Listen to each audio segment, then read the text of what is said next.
This is Creating Your Encore Career and Becoming a Silver Entrepreneur with your host, Lynn Freest. Lynn will share ideas and expert advice from people that are walking in your shoes and living their encore careers, where they want and at the pace they want. You'll start a company of one with confidence and knowledge to live a fulfilled life of freedom and ease. Lynn is a coach and leadership consultant whose mission is to show senior leaders and experts how to start something refreshing and new after a full career in the corporate environment. Hello and welcome to this episode of Creating Your Encore Career and Becoming a Silver Entrepreneur. Thanks for listening. Remember, with an encore career, the rewards are great. You can work when you want, where you want, and you can do the work you love. So to get off a powerful start, contact me. I'll help you develop your encore career in one-on-one coaching or in a group program. But either way, use the link provided to get off to a great start. So this episode is humorously titled, Hey Boomer, Are You Bored? To get into this, what I'm getting at is, you're in your second act. You may be doing work or activities that are useful, but are they really fulfilling to you? So what's up for you in your second act? When you think about it, you may be leading a church group or working with the food pantry or other very valuable activities, or you may be enjoying retirement. But as you think about your fifth cruise, it may not be as interesting, nor is starting your second year of pickleball every day quite as exciting.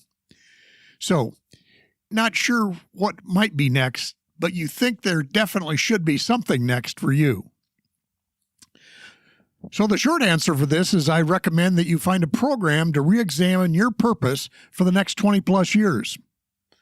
Now, the Modern Elder Academy has a great in-person and online program that I would recommend, but there are many other ways that you can go about, again, taking the time to do some reflection, either individually or in a group, to figure out what might be something that would really get you up every morning and be ready to go, especially as you think over several years and not just tomorrow. So in this episode, I'm going to try to review an article from MarketWatch, and the title of the article was, I Needed Something to Do: How Working in Retirement is Being Embraced by Older Adults and Companies. So we'll be looking at kind of both the perspective of you as an individual and how companies might start thinking about this differently.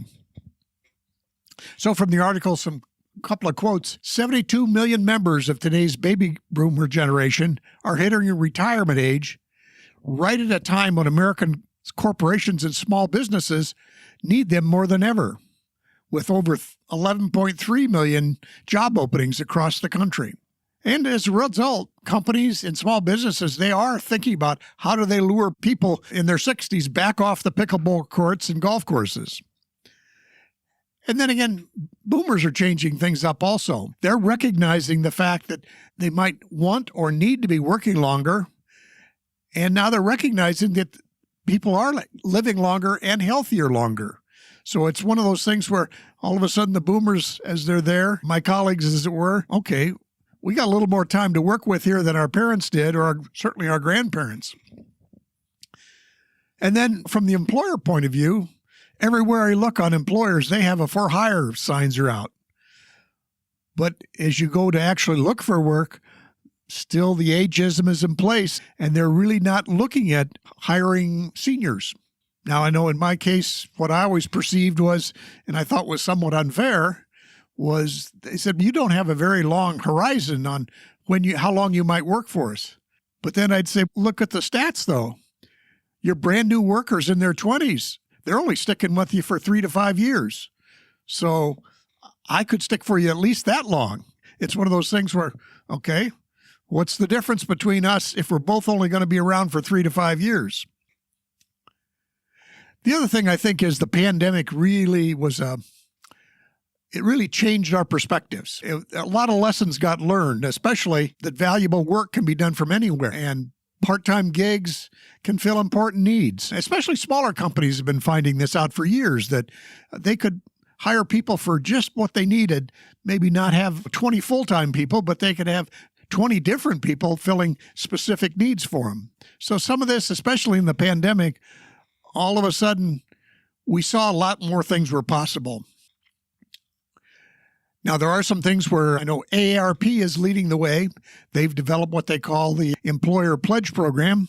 So companies need to sign up with that and pledge that they're going to take some positive steps towards both retaining and as well as recruiting senior employees. But again, for companies that are doing this, it's really in their own best interest because all of a sudden now they have a new source of talent, and oftentimes this talent has a fair amount of skills. Maybe not the brand new tech skills, but they have a lot of experience skills. And there are companies starting up to actually meet this demand. Again, a quote from the article, Sharon Emick, who is CEO and founder of WAVE, WAHVE, which is a company that hires older Americans and tries to place them. She says she's overwhelmed with demand from employers who are looking to hire her older workers. Right now, she said she's trying to fill almost 300 contract positions for mostly long-term assignments. So again, people are starting to get this idea. Now, that doesn't leave us as people in our Encore careers off the hook. We have to be prepared to both show our skills, demonstrate them, be open to new things. So we have a role to play. It's not all we're going to sit back and let the companies come find us. It won't work that way. Now, another perspective, and I've mentioned this before, Bradley Schuerman, who's author of Super Age, which is a book around demographics, and particularly the aging demographics. And he just says that the fact of the matter is, the simple math is, we've had decreasing birth rates for some time. So Gen Z is smaller than the millennial generation. And following that, Gen Alpha is even smaller. So he said, we can't say this will turn around in 10 years. This is actually going to get worse in terms of the total possible employment that's moving up in age. Another quote that was interesting from the Center for Retirement Research at Boston College. They estimate that there's over 300,000 more of the nation's 15 million retirees aged 50 to 70 who could return to the workforce than it might typically do so during an economic recovery. So there are people out there, and again, some of this was forced on people. It was whatever it might have been. People during the pandemic just left the workforce. Now, of course, we've got, as I talk about this in August of 2022, we have the possibility of recession and inflation. So all of a sudden, it could very well be that many of my peer group is thinking this is going to be a tough thing to weather without me maybe going back and finding some work. So just in thinking, what might be some of the next ideas, both for you and for the companies to consider? And in the research I've done and different studies, a lot of ideas have come up. One is phased retirement, where you actually start scaling back your hours of work, as it were, or days of work, whichever it might be, but basically still remain an employee. The next one is literally a return from retirement.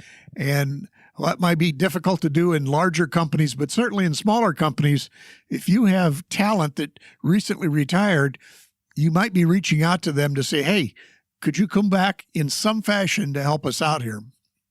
And you'd be paying them for that, but still the talent would be important. And then obviously there's always been contract work where people sign on to something for a project or a particular period of time. And again, companies have been doing contract work forever. So for some of us who have left the corporate world, we're not used to doing things like contract work. So we have to be prepared to do that. How do we go out and sell ourselves? How do we, as we're finishing up one contract, how are we starting to look for the next contract? So there's some things there that we have to do to prepare ourselves to work in that world. And then there's just straight part-time work. Again, companies are getting used to some of that. Many companies have had part-time work forever, and they've been criticized for it because that prevented people from having benefits and things like that. That may still be an issue, but it's one of those things where for some of us, part-time work is the right answer. We are on Medicare. We may have some other benefits, and we simply don't want to work full-time. Part-time work can be an ideal situation for us. But what are some of the things that companies feel are negatives in these ideas? One of them is they feel there's going to be more management effort needed with multiple part-timers. And my response to that would be there's going to be more management effort needed to bring on a lot of new and very inexperienced employees too. So the fact that you have quote, two people doing one job, you could end up with a whole series of people starting and quitting in that job too. So the idea that younger people will somehow stay forever, I don't think that's going to be true. Now, there are some legitimate HR issues that companies need to address. There's a distinction between part-time workers and full-time workers, how that distinction is made, and that obviously involves issues around benefits and different things. HR departments have to have a good, solid answer for those things. And then just that broader view of, okay, which employees get health benefits, vacations, even bonuses. Again, if you were a full-time employee and now you want to work half-time or something like that, how does that play out in terms of some of these things like health benefits, vacation, and bonuses? I don't have perfect answers for you, but those are the things. Companies are concerned. They are concerned, but they're probably not saying a lot about it, but the diverse workforce. And by that, age diversity. There could easily be 4+ generations in the workforce. So managers all of a sudden have to be willing to understand how to work with people possibly twice their age, as well as half their age, and people on the same teams with that kind of an age spread. But you know what? That's not going to be something that's going to go away.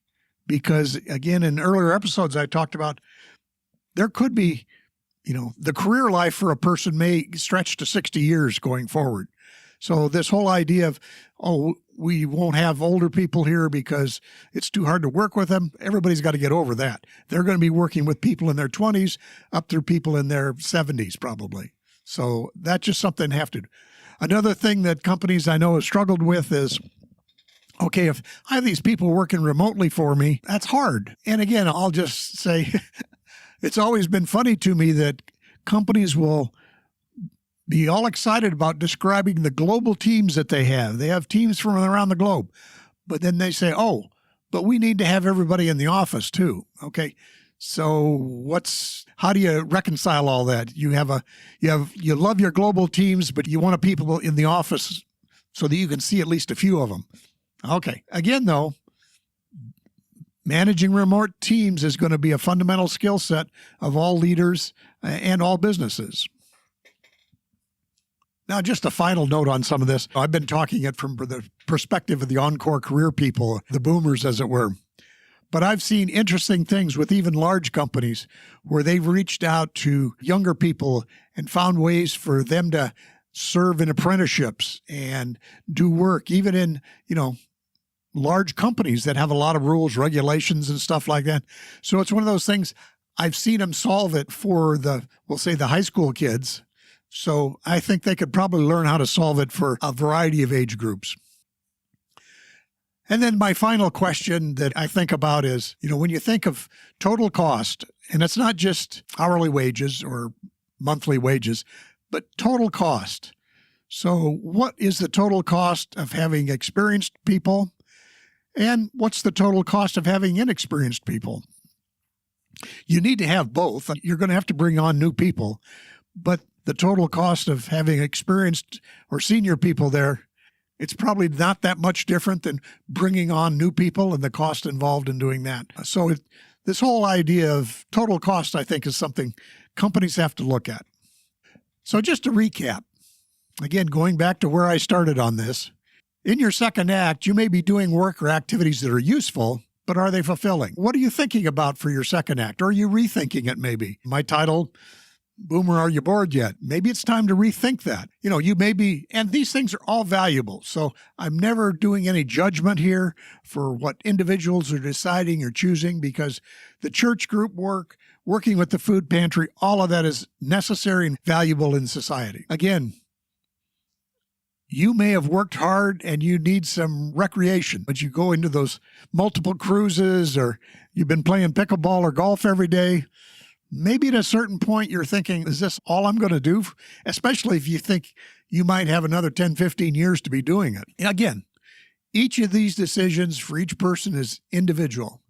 And I think a person can be contributing just as much by creating the most marvelous garden they have to celebrate nature as solving logistics problems.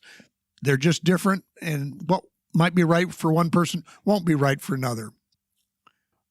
But again, as these questions come up, or if you have them, I would suggest you find a program to re-examine your purpose for the next 20 years or whatever you think you have. And again, I'll put in a plug for Modern Elder Academy because they have both online and in-person programs that are really good at this. And I'll have references in the show notes that you can actually use to contact these different things, as well as the links to the article that I was reviewing here. So finally, remember, with an Encore career, the rewards are great. You can work when you want, where you want, and you can do the work you love. You probably have the time, attention, and money to make a leap into an Encore career, so let me help you. I'll help you develop your Encore career either one-on-one or in a group program. But either way, use the link provided to get started. Thanks for listening, and we'll see you in the next show.